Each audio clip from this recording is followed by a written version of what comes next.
Romano from Lakeside is 159. And Brindley Childs from Utah is number 818. In the 12 to 15-year-old beginner class, we'll be looking at Jake Scott, number 9 from Menifee. Casey Gunzy, number 15 from El Cajon. Dylan Britt, 117 from Temecula. 476, Bruce Bird from Santa Ana. And Anthony Zambrano from Ventura, number 954. That's the roster. They're out on the track right now. Looks like Honda's got the early lead.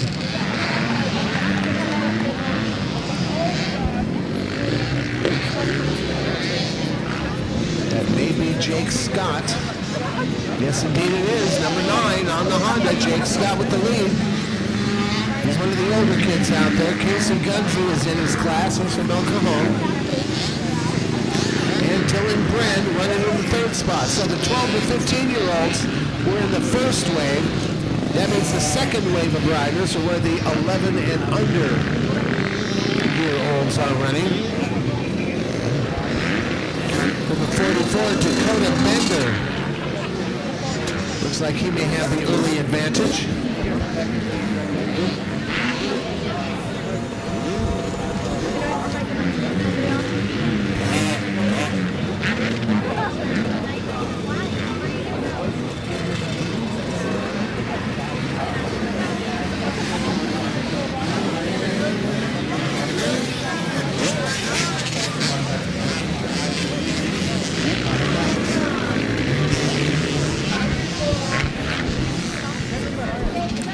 Hey folks, we just got word from the people at the raceway here. Somebody's running a white SUV. I don't know if it's a Suburban or what, but there's a white vehicle parked out just outside the front gate, and you're parked right in front of a fire hydrant. Now I can tell you that the City of Paris finest, they were visiting us this morning. I saw them out here at the front gate. And the guys from Paris tell me you're probably looking at a $350 fine. So if the owners of that white SUV or Suburban, whatever the hell it is, just outside the front gate, and somehow you found a fire hydrant and parked right in front of it, and they will fine you.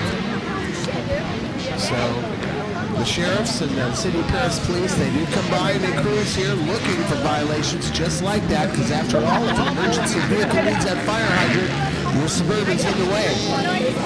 So please, folks, whoever owns that white SUV parked just out front, move it away from that fire hydrant, licking your split. Otherwise, you may be looking at some serious fines, a real nasty traffic ticket.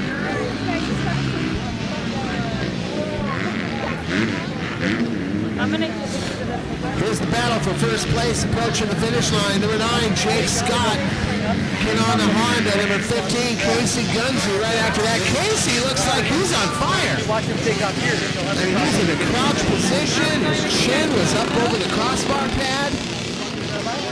Casey looks like he's hungry, ready for a pass, while Jake is looking a little on the lackadaisical side. You can see him up on the ridge now. Jake's in the dark colors on the red Honda. And again, Jake must be doing something right. He's been out in front ever since the race started. But just looking at the body language of the two riders, Casey looks like he's really on the edge. Well, Jake just kind of takes it in and just kind of naturally goes fast.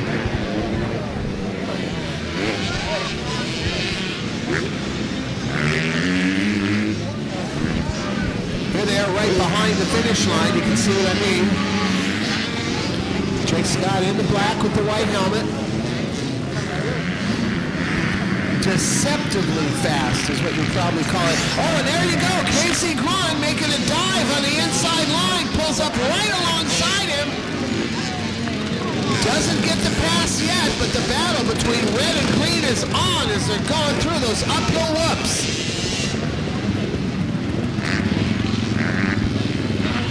Casey Gunzy with the inside line, but he didn't hold it on long enough. So Jake went around and maintained his lead. Can he keep doing it? There again, you see Casey going to the outside line, the Honda on the inside. action over here in front of the finish line. This is an 85 class, so they go the full 6 laps.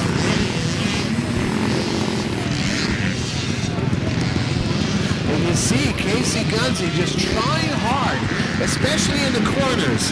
If Jake goes to the inside, Casey goes to the outside. And if Jake goes to the outside, Casey cuts it in short. Coming down the downhill, right in the very middle of the track now. Only about 2 bike lengths separating our 2 leaders. Easy to tell them apart. Jake is on the red Honda. Casey's on the green Kawasaki.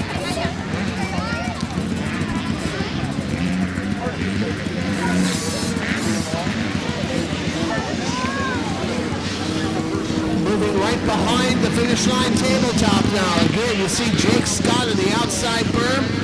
15 Casey cut inside. That didn't help him. So in the next corner, they did just the opposite.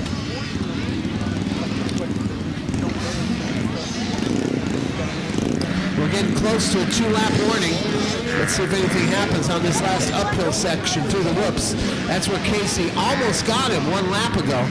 And now you can see it's developing into a 3-man race.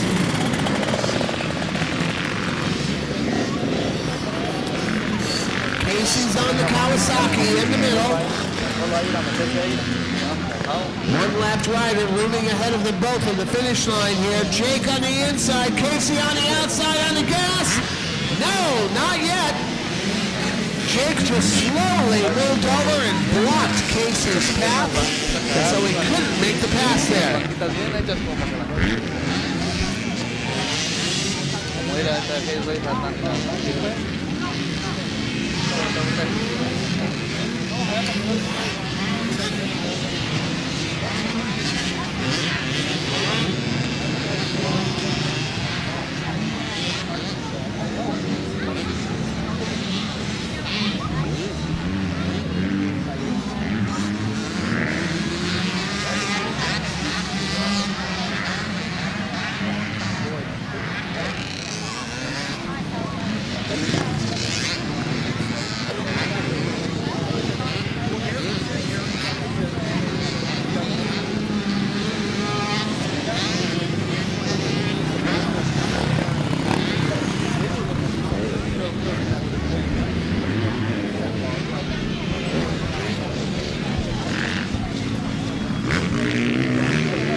Just got word that a revised version of race number 8's official results has now been posted.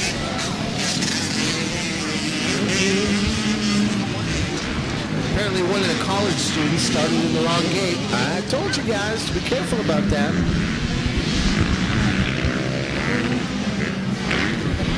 But now results are official through race number 13.